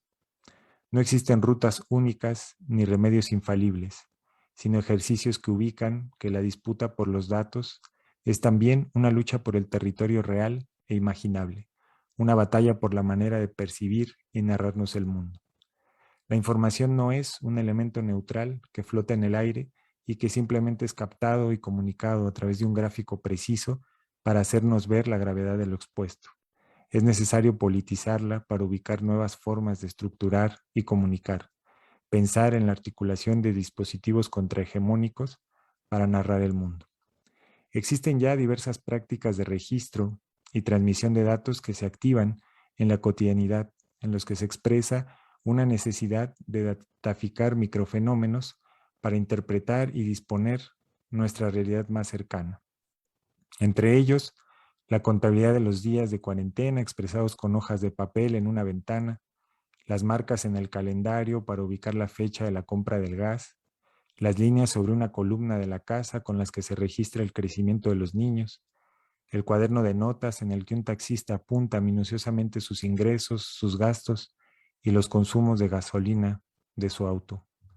Ejemplos ancestrales como los quipús, en los que al parecer existe un lenguaje que se expresaba con hilos y nudos, o la expresión de planteamientos narrativos a través de los bordados mazahuas en México, y propuestas más actuales como el valioso trabajo de mapeo colectivo realizado en los talleres comunitarios por el grupo Iconoclasistas. Inspirado en estas prácticas, planteo un primer bosquejo de un pequeño dispositivo contrahegemónico y muy local, el concepto artesanía de datos, una propuesta para comunicar y discutir información desde la periferia, fuera de los marcos y ritmos mediáticos. En esta primera aproximación lo articulo desde 4 premisas iniciales. 1. Recuperar la mirada. Intentar ubicar como fenómenos configuradores de nuestra cotidianidad no únicamente lo que los medios determinan que debe ser visto, sino voltear la mirada hacia los microfenómenos que acontecen en nuestro contexto inmediato. Refocalizar la realidad para encontrar nuevas narrativas. 2. Territorializar la información. Conectar los datos con referencias directas al territorio habitado y en diálogo constante con otros territorios. Provocar redes informativas tejidas desde la marginalidad mediática y tecnológica. 3. Revalorar el dato cotidiano. Incentivar la reflexión para activar prácticas que resitúen a la cotidianidad como un flujo constante de datos sobre el que es necesario participar y encontrar mecanismos lúdicos, poéticos y formales para articular la información en beneficio de la dinámica comunitaria. 4. Decolonizar la visualización de información. Proponer visualizaciones de datos desde marcos flexibles, abiertos, alejados de los planteamientos estéticos provenientes de los grandes corporativos o los especialistas académicos.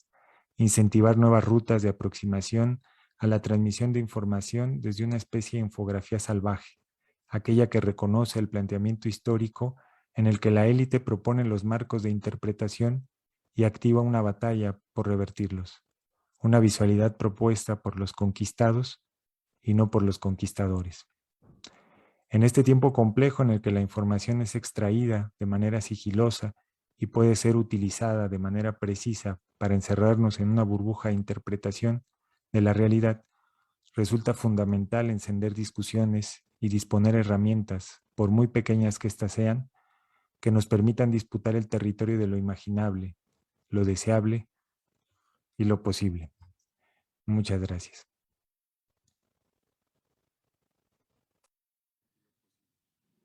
Muy interesante tu investigación, Mauricio. Me parece algo que nos hace reflexionar muchísimo. Yo te estaba escuchando y bueno, alguna aportación, no sé si pueda darte esta reflexión. Este bombardeo de la información que tú contemplas desde esta supuesta verdad discursiva que llega así sin piedad, sin considerar al usuario, nos podría poner a pensar sobre ciertos valores discursivos más explícitos. Por ejemplo, la diferencia entre lo verídico, lo verdadero y lo veraz, ¿no? Entonces, tal vez por ahí, no sé si tengas algún encuentro, alguna búsqueda, podría ser interesante tal vez darle un poco más de sentido para consolidar la reflexión. No sé qué opinas.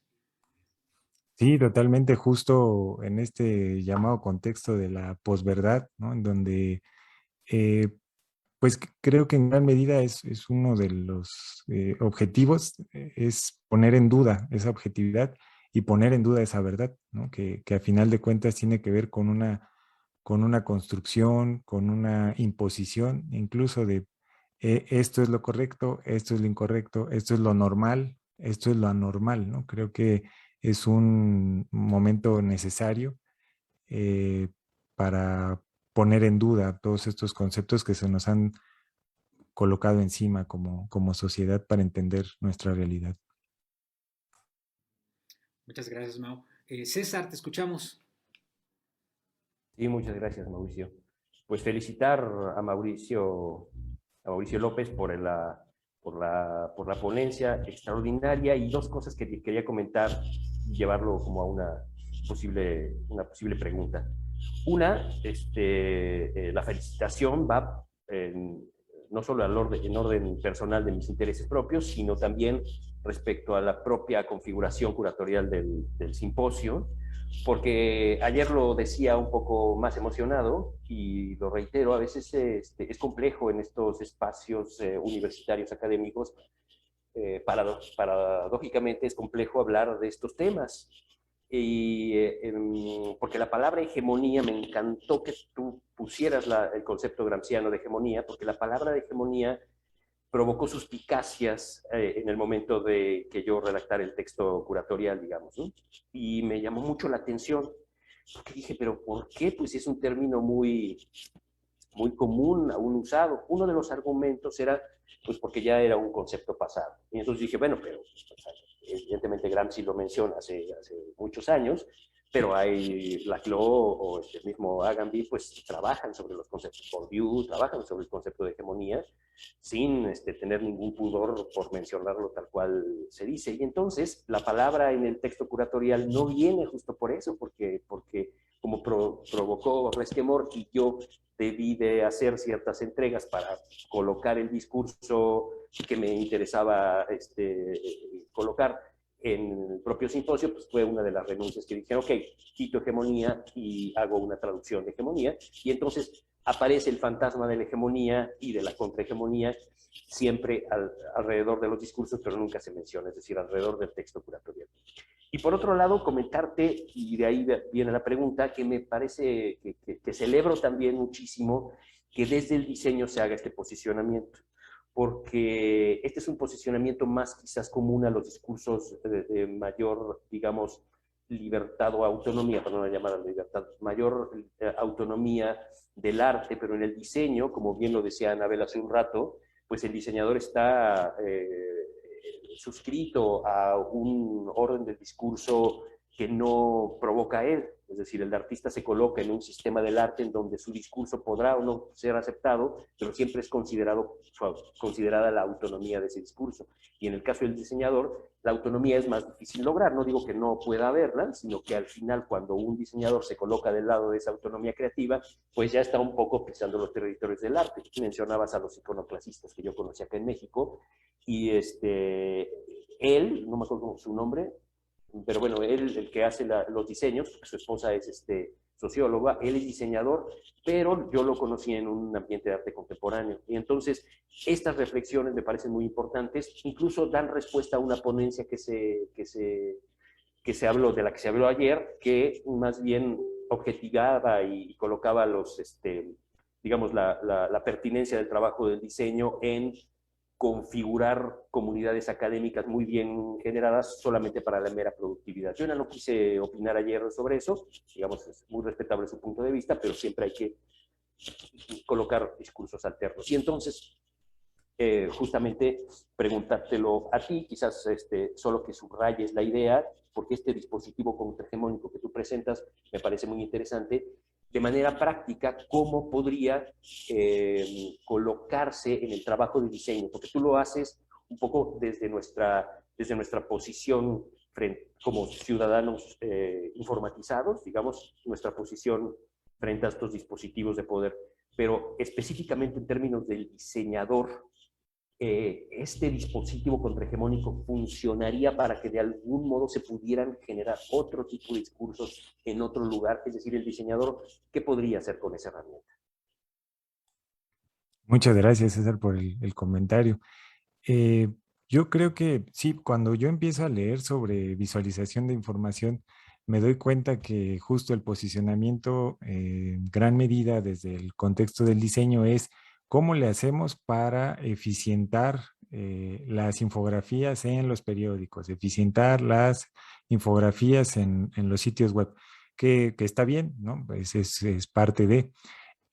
pero empiezo a cruzarlo con estas discusiones que hay en torno al uso de la minería de datos, del Big Data y esta postura crítica, y entonces me hace sentido, ¿no? Y planteo, pues creo que no es, o desde mi perspectiva, no quisiera poner mi esfuerzo en entrar en este refinamiento de los mecanismos mediáticos, sino más bien encontrar una pequeña herramienta que pueda servir del otro lado, ¿no? No de la venta, sino de la comunidad.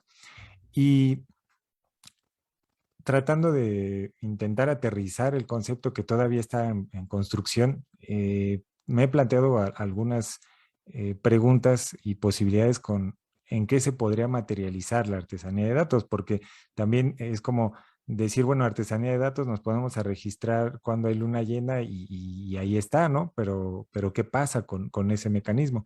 Entonces, creo que es un concepto que se alimenta de varias estrategias.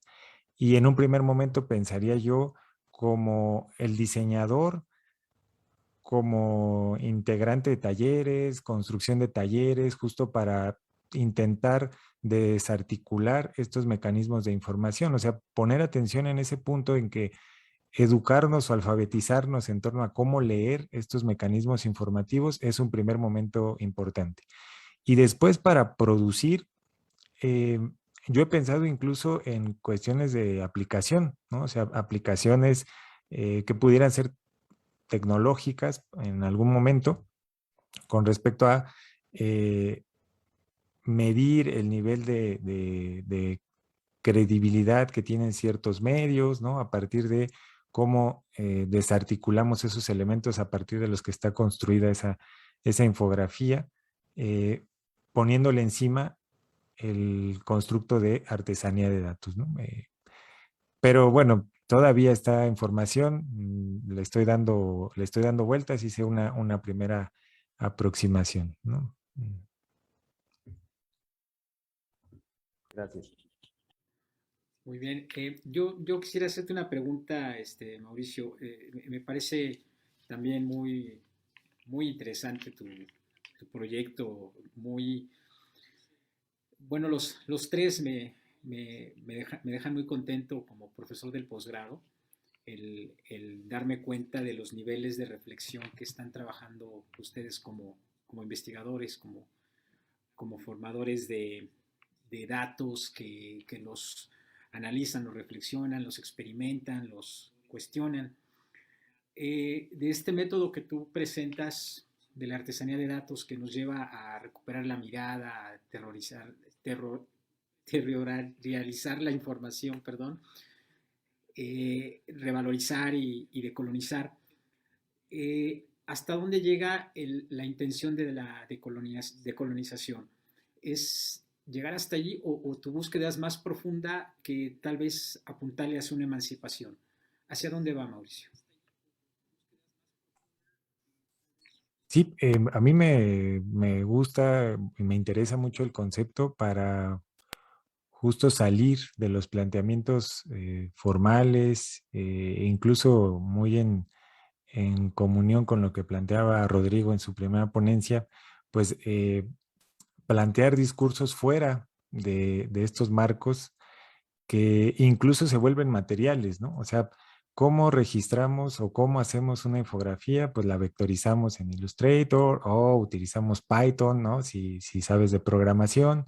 Y entonces creo que en ese sentido el concepto de colonizar la visualización tendría que ver con, primero, cómo capturar esa información. Bueno, primero, qué fenómeno ubicamos como importante, después cómo lo registramos y después cómo lo comunicamos, poniendo en duda todo el tiempo que ciertos marcos provienen de pues un pensamiento colonial. Entonces, creo que ahí para mí es importante intentar desarticular todos esos marcos o ponerlos en duda, por lo menos, con respecto a cómo registramos, con qué registramos y con qué materiales comunicamos. Ok, muchísimas gracias. No sé si alguien tenga algún comentario, alguna pregunta. Ahorita abrimos el espacio a si hay alguna pregunta que se quedara rezagada de algunos otros participantes o algo que ustedes quieran comentar. Falco, adelante. Hola, hola, por acá. Felicitaciones a las tres participaciones. La verdad, son muy estimulantes ver estos trabajos. ¿Sí? Y bueno, una pregunta, por ejemplo, bueno, ya por ahí también comenté por interno, estaba ahí sugiriendo unas cosas.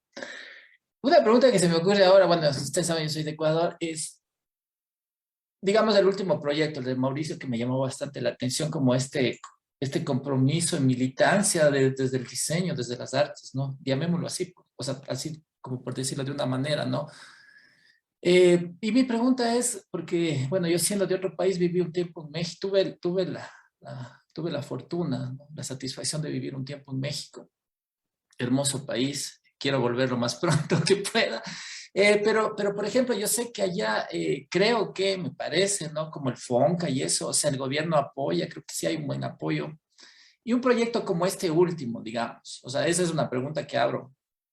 ¿Qué tanto el Estado, el gobierno y sus políticas y a su vez sus criterios, no sé, relacionados con proyectos como de este tipo, que son aplicables, o sea, eso de la app, la aplicación me parece muy interesante, ¿no? Que tengamos en nuestra mano la posibilidad de contrastar datos y todo, o sea, es necesario, no solo es como bueno, útil, sino necesario. Y el gobierno o fondos o programas estatales o municipales, por ejemplo, si se aplicara, si se postulara un proyecto como este, no sé, ustedes, creo que la mayoría o todos los que están acá son mexicanos, ¿cómo ven esto ya desde las políticas como políticas culturales o de criterios sobre fondos como para financiar esto? Es un proyecto como el de Mauricio, por ejemplo. Gracias. ¿Alguien quisiera responder de los ponentes, de su propia experiencia? No. Sí, sí, sí gustan.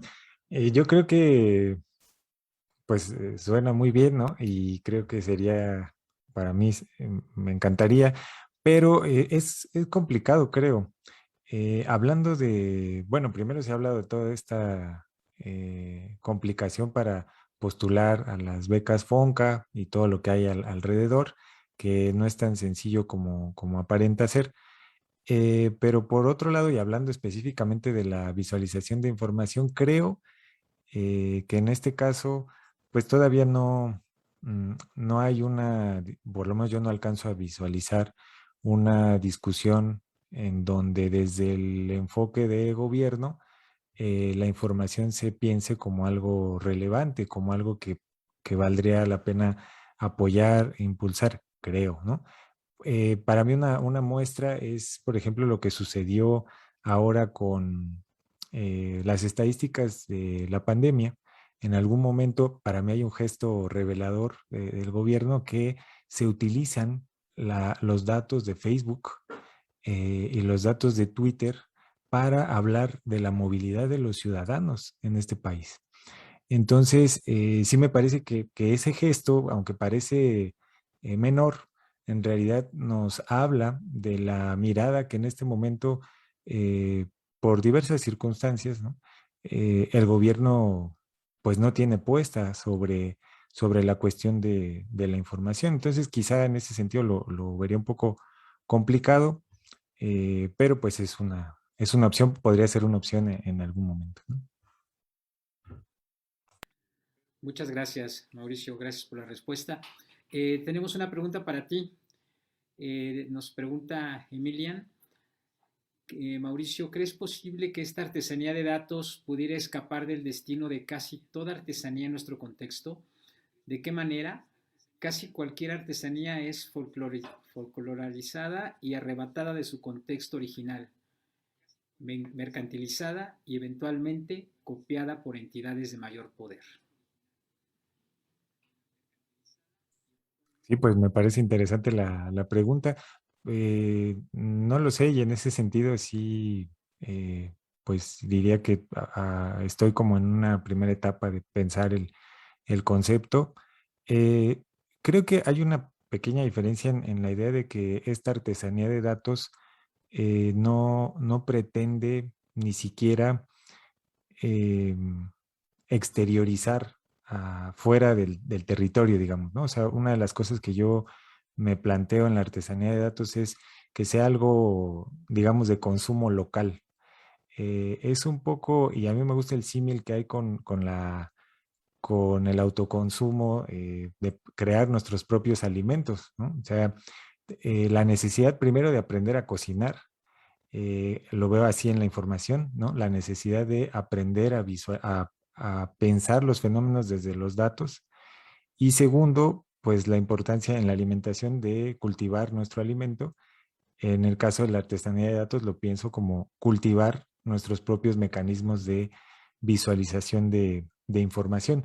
No lo veo como presentarlo hacia afuera o presentarlo como para el consumo, digamos, ¿no? Pero bueno, es un primer planteamiento. Ok, muchas gracias. Y hay un comentario también de Lorena de la Peña. Te felicitan, Mauricio, por esta mirada crítica de la comunicación visual y te preguntan qué oportunidades de interacción observas que puedan existir entre artes y diseño para esta propuesta.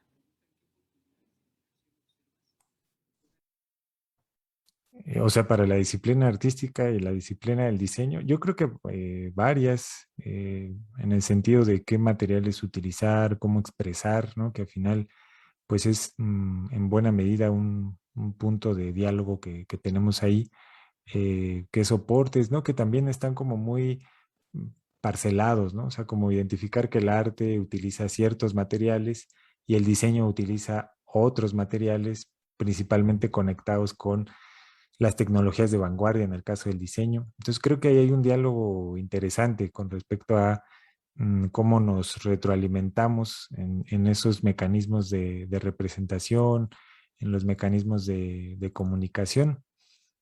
Creo que es un primer diálogo que se me ocurre. Perfecto, muchas gracias. ¿Algo más que quisiera comentar alguno de los ponentes para ir cerrando? Adelante, es que tienes allí Gal. Gal, sí. Sí, Rodrigo, perdón, adelante. Sí, no, bueno, mi nombre es Rodrigo Adrián, pero la gente me dice Gal por mi apellido, Galindo. No, nada más quisiera responder igual al comentario que hizo anteriormente Lorena, la maestra Lorena, y que me parece muy necesario también las observaciones que hace.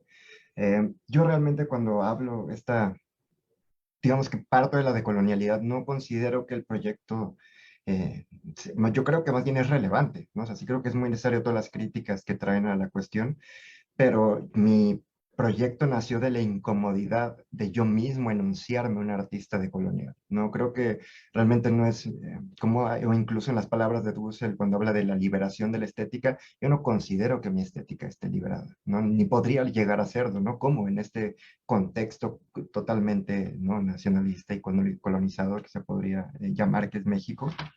Y como un poco conectándolo con igual lo que preguntó Falco sobre una beca del FONCA no sé qué sería pedirle al Fondo Nacional dinero para criticar la misma idea de lo mexicano, ¿no? No sé qué tan de acuerdo esté con eso cuando pues, el país sigue buscando construirse, ¿no? Y pues no sé, o sea, pienso en textos como los de Yasna y Aguilar, que dice un México sin nosotros, ¿no? Esta idea de que algunos pueblos indígenas o pueblos originarios, bueno, ella usa la palabra indígena como una postura política, por eso sí lo digo así, y se resisten, ellos más bien dicen, no, pues lo que quieren llamar México, ustedes hagan lo que quieran, pero déjenos en paz. Entonces realmente ni siquiera les está, creo que preocupando como tal que nosotros nos decolonicemos, es más una preocupación que me atrevería a decir que es de gente mestiza, ¿no? No le atañe, no va a decirle a alguien de un pueblo originario decolonízate, ¿no? Sería absurdo. No sé, entonces era más bien desde ahí mi posicionamiento de crear esta categoría, ¿no? De artista colonial mestizo era poder abordar, sí, el tema de la decolonialidad, pero desde una postura en la que me sintiera congruente y cómodo, ¿no? Sin una pretensión, ¿no? De haberme liberado de ciertas cosas.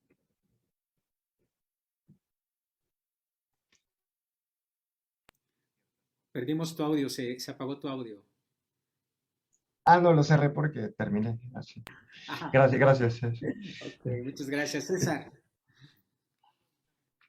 Sí, gracias. Justo, Gal, me gustó también mucho tu presentación y me dejó pensando, digamos, en el problema de la honestidad, de qué tan viable en estos lugares de representación es la honestidad, porque me parece que tu proyecto es un proyecto muy honesto y que lo asumes desde la honestidad. Sin embargo, quizás la honestidad como, digamos, dispositivo puede tener sus complejidades, porque pienso que, justo como te hacían en el comentario, pues el término de decolonialidad, es decir, tú asumes el problema de la decolonialidad como artista decolonial y dices no soy, y me parece muy buena la conclusión, no soy porque soy un colonizado más y también incluso soy un colonizador de algún modo, ¿no? pero el registro de lo decolonial quizás es una estrategia discursiva más que una realidad honesta, es decir, es una máscara política. Entonces, quitar la máscara política para hacer que los otros renuncien también a esa máscara política también puede tener sus complicaciones. De todos modos, me parece que la categoría está muy bien, porque tú dices, bueno, iniciemos en tabula rasa, digamos, la tabula rasa es qué es lo que soy ahora en este momento histórico, soy esto y desde ahí puedo enunciar. Pero quizás habría que tener cuidado con el desarticular toda lucha política que llevara, digamos, tal o cual nombre, representación, porque toda lucha política es una máscara política. Desenmascarar toda lucha política implicaría dejarnos desnudos a los que tenemos ya de por sí pocas máscaras para podernos disfrazar. No sé qué piensas tú acerca de eso. Sí, no, o sea, sí, muy atinado lo que dices realmente. Digamos que me hace padre que menciones la honestidad, porque sí era esa una preocupación principal. Hubo dos sucesos que me inclinaron mucho también a sentirme incómodo con el término de colonial, ¿no? Durante la maestría entré a una conversación de artistas indígenas de la FAD, ¿no? Ellos así se enunciaban, no somos artistas indígenas, y les pregunté, ¿no? ¿Qué pensaban de la decolonialidad? Y su respuesta fue como que se les hizo difícil la pregunta en un principio, pero también les dio risa, ¿no? Porque dijeron, híjole, ¿no? Ese término, como se les hizo, dijeron, es un quedar bien político, ¿no? O sea, dijeron, es nada más eso, ¿no? Y no les terminaba de encantar para nada la palabra. Y otro suceso que tuve fue también, bueno, yo dije que quería estudiar la decolonialidad, no me enuncié como tal de colonial, pero sí el simple hecho de decir que la quería estudiar. Luego alguien me preguntó, ¿y qué relacionarías con algo que es majestuoso, algo que es grande? Y dije, ay, pues pensé en mi contexto inmediato y dije, no sé, un espectacular, una pantalla de cine. Y me dijeron, ay, ¿te haces llamar de colonial? Estás súper colonizado, ¿no? Y yo dije, no, pues es que, claro que también dije, bueno, si pienso en mi proyecto, ¿qué esperan? ¿Que diga pirámide? ¿No? Como realmente hasta me siento muy forzado, ¿no? Tratar de olvidarme de mi contexto inmediato para fingir estar en una posición ideológica, ¿no? Y de contexto, o sea, que no sé, realmente no me atañe, ¿no? O sea, mencionaron a Kusikanki, ¿no? Y sé que ella sí está más en contacto con saberes originarios, pero yo no tengo amigos, pues, nahuas, por ejemplo, yo no tengo amigos mijes, no tengo esa relación, ¿no? Entonces, creo que mi interés era de por qué no hay gente hablando de la decolonialidad desde la misma incomodidad colonizada en la que yo estoy, ¿no? Alguien que creció primero con una experiencia estética, soy de Cancún y mi experiencia estética fue antes con videojuegos que yendo a Tulum, ¿no? A ver las ruinas. Realmente no es esa mi realidad y siento que cuando lo hablan, digo, sí es un proyecto político necesario e importante, pero también es muy, no sé, no me siento cómodo, ¿no? Realmente con estas posturas que nunca termino de sentir que me atraviesan completamente.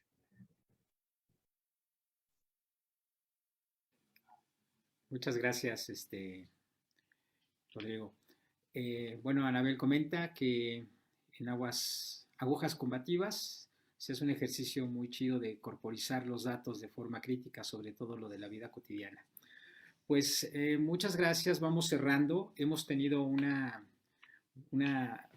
mañana tarde muy, muy enriquecedora con tres ponencias que van muy bien, que están trabajando la investigación desde cómo se debe de trabajar en un posgrado en artes y diseño.